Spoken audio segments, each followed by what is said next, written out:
क्या आपने कभी सोचा है भारत का एक ऐसा राज्य जो हर साल भीषण बाढ़ का सामना करता है? क्या है इन सब चीजों का कारण? आइए जानते हैं इसके पीछे का पूरा सच। तो इन सब चीजों को जानने के लिए सबसे पहले हमें यह जानना पड़ेगा कि असम भारत में किस हिस्से में पड़ता है। तो असम भारत के उत्तर पूर्वी हिस्से में पड़ता है।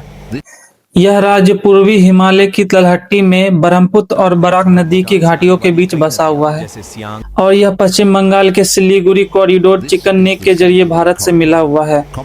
और असम की चारों तरफ की सीमाएं उत्तर में भूटान और अरुणाचल प्रदेश है, पूर्व में नागालैंड और मणिपुर पड़ता है इसके, दक्षिण में इसके मेघालय, त्रिपुरा और मिजोरम, पश्चिम में पश्चिम बंगाल और बांग्लादेश की सीमाएं जुड़ी हुई हैं। तो अब जानते हैं ब्रह्मपुत्र नदी के बारे में। ब्रह्मपुत्र नदी असम की जीवन रेखा मानी जाती है क्योंकि यह असम की अर्थव्यवस्था, कृषि और संस्कृति का मुख्य आधार है। तो ऐसा क्या कारण है कि जो नदी असम को जीवन देती है वही आज लोगों की जान ले रही है? असम में हर साल बाढ़ क्यों आती है? क्योंकि असम के ऊपरी क्षेत्र में भारी बारिश होती है, जिसमें कि सबसे पहला कारण यह है कि वहां का बदलता हुआ मानसून, जो बारिश को कुछ महीनों में होना होता है वह बारिश कुछ ही दिनों में हो जाती है। और दूसरा सबसे बड़ा कारण यह है कि असम के ज्योग्राफी, भारत में समुद्री क्षेत्र से आने वाला मानसून दक्षिणी पश्चिमी दो भागों में बंट जाता है। एक भाग अरब सागर में, दूसरा बंगाल की खाड़ी में।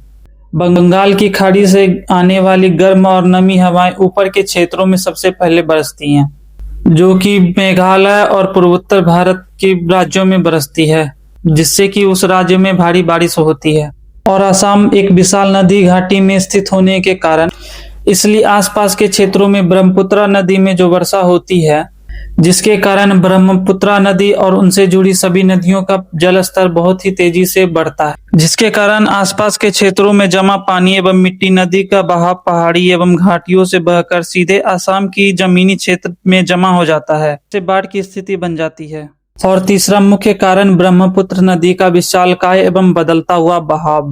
ब्रह्मपुत्र नदी की 50 से अधिक सहायक नदियां हैं, जो कि ब्रह्मपुत्र नदी से मिलकर एक प्राइड रिवर सिस्टम बनाती है, जिसमें होता यह है कि कई नदियां आपस में मिलती और टूटती हैं, और यही नदी जब वर्षा होती है तो पहाड़ों से मिट्टी और पत्थर अपने साथ लेते हुए आती हैं, जिसके कारण नदी का पानी ऊपर आ जाता है और आसपास के क्षेत्रों में फैल जाता है और बाढ़ की स्थिति बन जाती है। लेकिन प्रकृति ही नहीं, इंसान भी इस बाढ़ का मुख्य कारण है। और वो वैसे है कि जब पहले वर्षा होती थी तो बहुत अधिक पेड़ हुआ करते थे, लेकिन हम इंसान अपने फायदे के लिए अधिक पेड़ काट लेते हैं। और होता यह है कि जब पेड़ पहाड़ों पे हुआ करते थे तो पेड़ की जड़ें मिट्टी को पकड़ कर रखती थी और मिट्टी अधिक पानी को सोखती थी।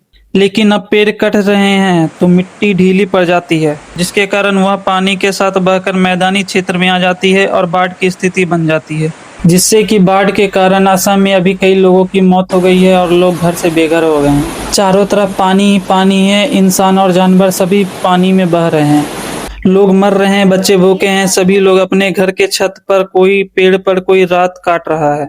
सरकार के तरफ से कोई योजना काम नहीं कर रही है। एनडीआरएफ और एसडीआरएफ की टीम राहत और बचाव का काम कर रही है।